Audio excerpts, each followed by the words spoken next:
Hello, everyone. I'm an accountant, and today I want to tell you about a bitter paradox I once lived through. Every day, I sat in my office, managing millions of dollars for corporations, balancing complex ledgers down to the very last cent. And yet, I was the one who was broke by the end of every month. I understood compound interest. I knew the 50-30-20 rule by heart. But I still found myself holding my breath, praying my card wouldn't be declined every time I bought a $4 latte. Do you know that feeling? It's a dull, constant anxiety, an invisible pressure that makes you feel like you're never truly safe, no matter how much your income grows. As it turns out, the problem wasn't how much I was making. It was the psychological operating system inside my head. After years of struggling, I've distilled 10 incredibly boring habits that became my lifeline and completely changed my financial reality. If you're looking for a get-rich-quick scheme, this video isn't for you. But if you want absolute peace of mind, let's dive deep into each step. The first habit, and perhaps the most important for stopping shopping addiction, is the 72-hour rule and the waitlist. We live in an era where buying something is just one click away. When you see a shiny new item online, your brain immediately releases dopamine, creating a fake sense of euphoria. To fight this, I created a list on my phone called the Waitlist. Whenever I want to buy something, whether it's a t-shirt or a new gadget, I write it down along with the current date. I force myself to wait at least 72 hours before pulling out my wallet. Do you know what happens? In about 70% of cases, after 3 days, I don't even remember why I wanted it so badly. Science calls this cooling down the emotional system so that logic has time to return. For the remaining 30%, if I still truly need it, I buy it without a single shred of guilt, because I know it was a conscious decision, not an impulse. The second habit is performing a radical digital detox. Every day, we are bombarded by hundreds of promotional emails and push notifications about flash sales. They silently reshape our desires, making us think we're missing out on a bargain. I spent an entire Sunday afternoon unsubscribing from every single marketing newsletter. I also turned off all notifications from shopping apps like Amazon, eBay, or other e-commerce platforms. If you don't see the words 70% off today only, your brain won't invent fake needs. Take back control of your digital space. It's the best way to protect your wallet. The third habit, making coffee at home, is about more than just $5 a day. As an accountant, I see this as an exercise in discipline. Making your own coffee in the morning is a way of declaring to yourself, I am the master of my spending habits, not a victim of convenience. When you give up automatic spending, your financial muscle begins to strengthen. Coffee is just the first domino, and this proactivity will spread to the bigger decisions in your life. The fourth habit, never go grocery shopping when you're hungry and without a list. Behavioral studies have proven that an empty stomach shifts the brain into maximum gathering mode. You'll tend to buy 60% more than you actually need, and worse, you'll pick up unhealthy junk food. Always eat a full meal and have a must-buy list in your hand before stepping through those supermarket doors. In an accountant's world, this is called budgeting for your living expenses. If it's not on the list, it doesn't exist in your cart.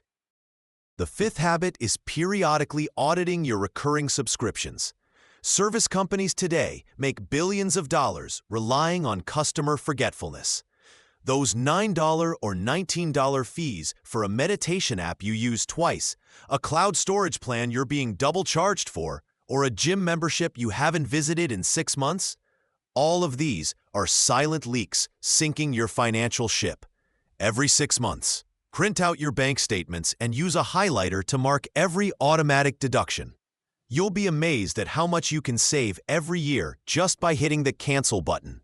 The sixth habit, track your net worth instead of just looking at your bank balance or monthly income. High income doesn't mean you're wealthy if your debt is equally high. Our formula is simple. Total assets minus total liabilities equals net worth. Once a month, spend 15 minutes updating this number. Seeing this overall figure grow bit by bit is a healing kind of motivation. It helps you focus on long-term goals instead of short-term pleasures. Progress creates habits, but shame does not. The seventh habit is to automatically pay yourself first. The biggest mistake most people make is waiting until the end of the month to see how much is left to save. The reality is, there will never be anything left. Set up an automatic transfer from your paycheck to a savings or investment account the moment the money hits. Treat it like a mandatory bill you must pay to your future self. When the money disappears from your sight before you can spend it, your brain will automatically adjust your lifestyle to whatever is left.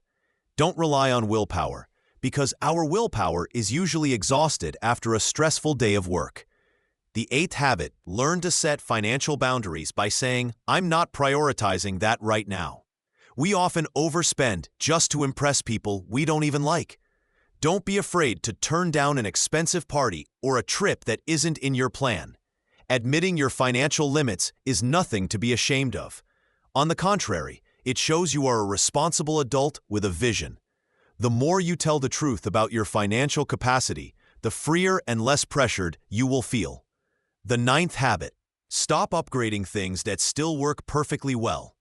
The $100 billion advertising industry is built just to make you feel like what you have is obsolete. Is your phone still reliable? Does your car still run safely? Then you don't need the newest one. Focus on utility value instead of flashy novelty. My rule is to only upgrade when something breaks or no longer meets the requirements of the job, not just because a new version was released. The money saved from not chasing tech trends can become a massive investment over 10 years. And finally, the 10th habit, the most important one, is to stop using shopping to fill the voids in your soul. Many of us use spending as a way to cope with stress, loneliness, or boredom. After a tiring work week, we reward ourselves with a luxury item. Feeling anxious about the future, we browse the web to buy something. When you stop, you will have to face your true emotions. Build a life rich in experiences rather than rich in material things. Spend time outdoors. Read a book, learn a new skill, or simply have a deep conversation with loved ones. You will realize that the things that bring truly lasting happiness often cost very little. However, your financial journey won't be complete without the two final pillars I want to emphasize. First is the strategy for handling high-interest debt. If you are carrying credit card debt at 20% interest, saving coffee money won't mean much. Use every resource to wipe that out before you start investing. Second is building an emergency fund.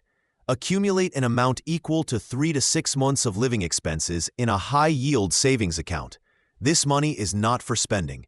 It's for buying peace of mind. When you have this fund, you will no longer fear events like job loss or illness.